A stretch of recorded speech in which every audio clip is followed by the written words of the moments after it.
जैसे ही वो उस इलाके में बढ़े, एक लड़के ने उनके ऊपर चाकू से हमला कर दिया। कह लो एक तरीके यहाँ की तरफ चाकू लगाता है, तो वो चाकू लगा के कहता है कि मेरे से कि जो भी तेरे पास है वो सब निकाल दे। तो मैंने उससे बोला कि भाई मेरे पास कुछ भी नहीं है। जिन्हें पासपोर्ट लेने के लिए थप्पड़ और लातें खानी पड़ी और तो और झाड़ू तक लगानी पड़ी। तो परिवार वालों की क्या प्रतिक्रिया? परिवार वालों ने डर गए थे, परिवार डर गए थे कि ऐसा इसके साथ हुआ है ना। पर पापा ने कहा कि तेरे को नहीं, मतलब रिपोर्ट सब कोई नहीं, पुलिस वालों से ज़्यादा बहस मत कर, है ना। मैंने कहा पापा पर ऐसी बात है, किसी और के साथ भी हो सकता है ये चीज़, मेरे साथ हुआ है, वो अदरवाइज नहीं कर पाता वो लड़का, तो क्या होता उसमें, उसकी तो जान चली जाती है, वहाँ पे छिने जाते सब। देखो, ये सिर्फ मानू जी की नहीं, आपकी मेरी हम सबकी प्रॉब्लम है।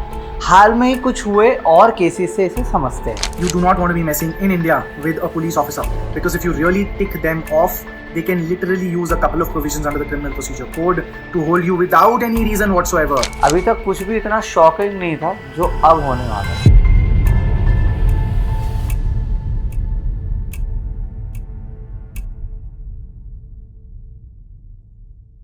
नमस्कार, आप सभी का स्वागत है विचार में। आज मैं आप लोगों को एक ऐसे इंसिडेंट के बारे में बताऊंगा जो हाल ही में हमारे एरिया के पास एक स्टूडेंट के साथ हुआ। नमस्कार, मैं 21 साल का हूँ, मैं SOL से BA प्रोग्राम कर रहा हूँ, मैं उसका छात्र हूँ। मानू जी एक स्टूडेंट है जो ब्लिंकिट में आमतौर पे फूड डिलीवरी सर्विस का काम करते हैं ताकि अपनी वही फीस वगैरह और अपने खर्चे चला सके। 12 सितंबर लगभग 1:30 बजे मानू जी आश्रम फूड डिलीवरी सर्विस करने गए। जैसे ही वो उस इलाके में बढ़े, एक लड़के ने उनके ऊपर चाकू से हमला कर दिया। सितंबर 12 बजे मैं 1:30-2 बजे करीब मैं सामान देने गया था। तो पीछे हमारे यहाँ पे एक लाइन पड़ती है, वहाँ पे मतलब घर तो है, रेलवे लाइन की तरफ पड़ता है वो। तो वहाँ पे गया था मैं, वहाँ से देख के जैसे ही आया तो अपनी स्कूटी पे मैं अगला डिलीवरी का वो देख रहा था कि अगला डिलीवरी का कोई मिल जाए मुझे। तो उन्होंने उतनी देर में होता है कि एक आदमी आता है मेरे तरफ चल के, और वो उसके हाथ में फ़ोन था। तो वो मेरे को लगा कि शायद वो एड्रेस पूछना आया हो, तो मैं खड़ा हो गया सीधा। तो उतनी देर में वो आता है और मतलब मेरे कह लो एक तरीके यहाँ की तरफ चाकू लगाता है।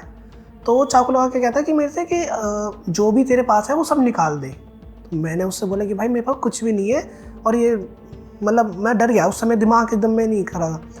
अब आगे जब वो लड़का मानू जी से उनका फ़ोन मांगता है तो मौका पाकर मानू जी उस पर हमला कर देते हैं और उसे गिरा देते हैं और उस पर कंट्रोल पा लेते हैं। इतनी ही देर में लोकल्स भी वहाँ आ जाते हैं। अब ऑब्वियसली इसके बाद आप, मैं या कोई भी व्यक्ति जो होगा उसका पहला काम होगा पुलिस को कॉल करना। तो वहाँ के लोकल्स ने नियर बाय पुलिस स्टेशन में कॉन्टैक्ट करते हुए कुछ पुलिस कर्मियों को बुलाया। अभी तक कुछ भी इतना शॉकिंग नहीं था जो अब होने वाला है। 2-3 देर में होता क्या है, उसका जैसे उसने मेरे जेब में हाथ डाला तो उसी समय मैंने उसकी आंखों में देखा, तो मेरे जेब पे ध्यान था, उसके मेरी तरफ ध्यान नहीं था।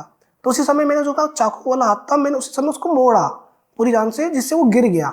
तो उतने गिरते ही मैंने मतलब फिर उसको मारा जिससे वो उठ ना पाए, मतलब 2-3 थप्पड़ मारे, लात मारे, जिससे वो उठे ही ना बिल्कुल।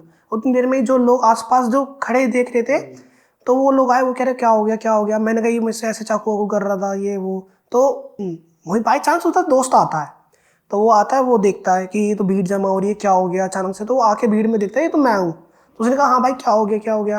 मैंने कहा भाई ऐसी ऐसी बात है, इसे मैं यहाँ पे सामान देना है तो ये चोरी करने लग गया। वो कह रहा है नहीं, इसको जाने नहीं देना, पुलिस वालों को बुलाते हैं हम। तो एक उनमें से की दोस्त थे, उसने पुलिस वालों को बुलाया। तो उस समय वो भाग ना जाए, तो मैंने मेरी बाइक पे रस्सी बंधी होती है, तो मैं उससे रस्सी लेके मैंने बांध दिया। तो नियर बाय लोकल्स के कांटेक्ट करने के बाद लगभग पुलिसकर्मी जो है 25 मिनट बाद स्पॉट पे पहुंचते हैं। पुलिस ऑफिशियल्स के आते ही जब उन्हें सारा मामला समझाया गया तो बजाय मानू जी की एक्ट ऑफ ब्रेवरी या वेलबींग पूछने के, उल्टा उन्हीं से पूछा जाता है कि इस चोर को या इस ठग को किसने मारा और इसको चोट कैसे लगी। उसने कहा तो इसके खून कैसे निकल रहा है। तो पुलिस वाले मेरे से पूछ रहे कि इसके खून कैसे निकल रहा है। मैंने कहा इसने ऐसे ऐसे किया, तो मैंने बचाव के चक्कर में इसको मारा, तो उसके चक्कर में इसके मुंह से खून निकल रहा है।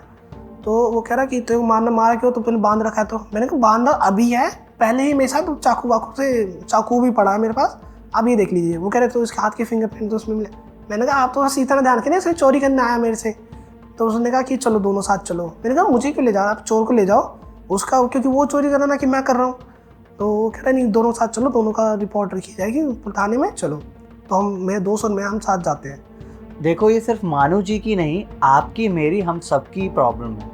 हाल में ही कुछ हुए और केसेस से इसे समझते हैं। यूपी का एक डिस्ट्रिक्ट हाथरस, वहाँ पे रनिंग करते हुए एक लड़के राजा कौशिक की कोहनी एक पुलिस वाले के दोस्त को क्या लगी, उसके साथ गाली गलौज तो की ही गई, साथ में थप्पड़ मार के पुलिस स्टेशन ले जाया गया। समझाना चाहा कि कोहनी जानबूझकर थोड़ी ना लगी है, लेकिन ठसाठस रुआब वाला कांस्टेबल कुछ नहीं सुनना चाहता। वह बस बताना और दिखाना चाहता है अपनी हैसियत, वर्दी के साथ अपना अहम जाहिर करना चाहता है कि फिलहाल ब्रह्मांड में उसके आगे तमाम लोग बौने हैं, और यूपी पुलिस का सिपाही होने की महान उपलब्धि के साथ वह एथलीट को मैदान में गालियां दे सकता है, बाइक की तरफ धकेल सकता है और फिर रसीद सकता है थप्पड़। अब मैं सभी पुलिस ऑफिशियल्स को नहीं कह रहा हूँ कि सभी पुलिस ऑफिशियल्स एक जैसे होते हैं, पर कुछ ऐसे पुलिस कर्मियों के बिहेवियर की वजह से लाखों लोग कंप्लेन करने से डरते हैं, जिसकी वजह से लाखों क्राइम रिपोर्ट ही नहीं हो पाते हैं। टाइम्स ऑफ इंडिया के इस आर्टिकल को देखिए।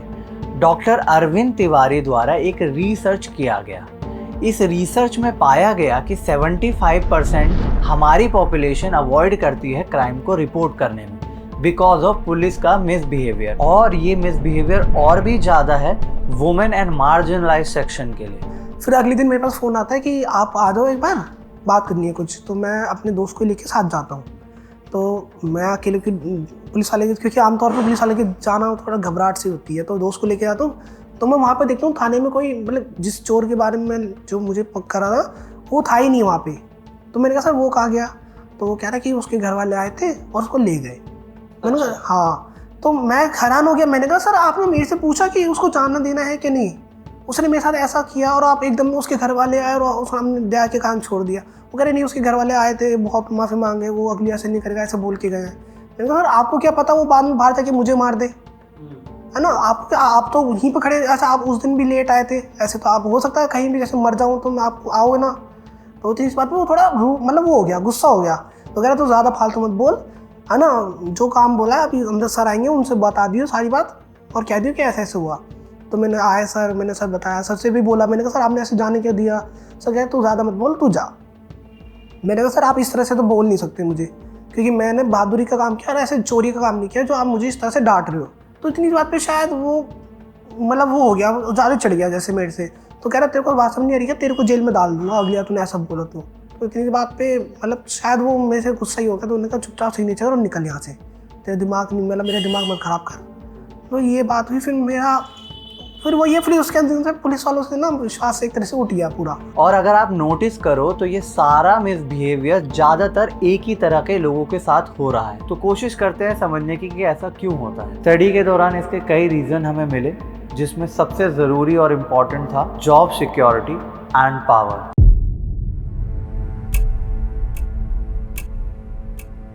गवर्नमेंट जॉब परमानेंट होती है, nobody gets fired. Fact.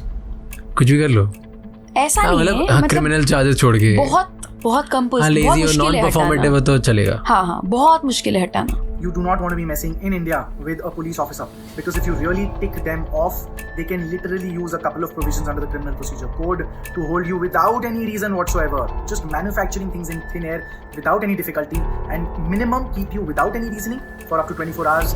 And if they charge you with some petty offense, again you are stuck with several years of litigation where Sundernagar थाने में एक लॉ स्टूडेंट जो है उसको पुलिस वालों ने रात को रोका था, and just because in the law student उसने लीगल आंसर दिए तो उस आधार पर पुलिस वालों ने उसका मारा पीटी की, बिना कपड़ों को उसको लॉकअप में रखा। और चूंकि वो उसके अगेंस्ट कार्रवाई वहां पर नहीं कर सकते थे तो उन्होंने फर्जी केस बना दिया। जिन्होंने फर्जी केस बनाया, जो अधिकारियों की स्पॉट पर पोजीशनिंग होना चाहिए वो रोजनामे का साना में दिखाई देते हैं, बट असल में वो थाने बैठे थे। इस तरीके के लोग जिनके पास पावर और जॉब सिक्योरिटी होती है, जो इंडिया में मोस्टली गवर्नमेंट जॉब्स में दी जाती है, वो लोग बिना किसी फियर के उनकी पावर और जॉब सिक्योरिटी का दुरुपयोग कर सकते हैं। हाल में ही चिल्ड्रंस डे पे कुछ रिसर्च करते वक्त मुझे कुछ ट्राइबल लड़कियों के बारे में पता लगा, जिन्हें पासपोर्ट लेने के लिए थप्पड़ और लातें खानी पड़ी, और तो और झाड़ू तक लगानी पड़ी। तो परिवार वालों की क्या प्रतिक्रिया थी? परिवार वालों ने डर गए थे, परिवार डर गए थे कि ऐसा इसके साथ हुआ है ना। पर पापा ने कहा कि तेरे को नहीं, मतलब रिपोर्ट सब कोई नहीं, पुलिस वालों से ज़्यादा बहस मत कर, है ना। मैंने कहा पापा पर ऐसी बात है, किसी और के साथ भी हो सकता है ये चीज़, मेरे साथ हुआ है, वो अदरवाइज नहीं कर पाता वो लड़का, तो क्या होता उसमें, उसकी तो जान चली जाती है वहाँ पे, वो छिना जाता सब। तो पापा कह रहे नहीं नहीं ऐसा कर, पुलिस वालों से वापस ले ले सब चीज़, और पुलिस वालों से बहस मत कर, और हम इस चक्कर में नहीं पड़ना। तो मैंने कहा पापा आपके लड़के ने बहादुरी का काम किया ना कि उसका। तो उस याद पे पापा कह रहे नहीं, तो बात समझ नहीं आ रही, पुलिस वाले फंसा देते हैं, बस इस चक्कर में मत पड़, आगे के लिए दिक्कत हो जाएगी। तो मैंने कहा ठीक है, तो फिर मैं चुपचाप उस दिन से। और क्योंकि कोई अकाउंटेबिलिटी नहीं है इस तरह के मामूली केसेस की, और ना ही कोई कॉन्सिक्वेंसेज है इस तरह के मिसबिहेवियर की, तो कुछ पुलिस ऑफिशियल अपनी ड्यूटी को पूरा ना करने की और इररिस्पॉन्सिबल बिहेवियर को अपना करेज समझते हैं। मुझे लगा ये बहुत ज़रूरी है ऐसी इन्फॉर्मेशन आप तक पहुंचना, और इस वीडियो को शेयर ज़रूर करना। और अगर आप लोगों में से भी किसी ने इस तरीके का कुछ सिमिलर फेस किया हो तो अपना एक्सपीरियंस ज़रूर बताना, और हम कोशिश करेंगे to push the fair system that values the justice over job security. तो उनको बर्ताव थोड़ा अच्छा करना चाहिए था उस समय मेरे से, क्योंकि मैंने चोरी नहीं करी, नहीं मैंने उस पर चाकू रखा था, है ना। मैंने अपने बचाव में मतलब किया था वो सब चीज़ें। तो उस दिन से मुझे लगा कि मैं पुलिस वाला, और घर वाले भी मेरे सपोर्ट नहीं कर रहे थे कि पुलिस वाले अगली बार से वो कहीं बाहर मिल गया, वो जिसको मैंने पकड़वाया वो तेरे साथ कुछ कर दे, तेरे को मार दे, तेरे को कुछ कर दे। तो घर वाले भी घबरा गए थे कि मेरे माता पिता चाहते नहीं थे। पर मैं चाहता हूँ कि ये बात लोगों तक पहुँचे कि अपने सेल्फ डिफेंस हो गया, क्या जो भी कह लीजिए, सेल्फ प्रोटेक्शन के लिए मतलब पुलिस वालों के निर्भर ना रहे। तो मुझे लगता है जो सेल्फ डिफेंस है वो हमारी जिम्मेदारी है खुद की, क्योंकि मुझे नहीं लगता जो कानून है वो हमारी सहायता करेगा, क्योंकि जिस तरह से बर्ताव मेरे साथ हुआ तो मुझे उसके पास से तो लगता नहीं। तो मेरा यही कहना है कि सभी लोगों को सेल्फ खुद ही, मतलब खुद की जिम्मेदारी होनी चाहिए, कोई दूसरे पे ना टिके।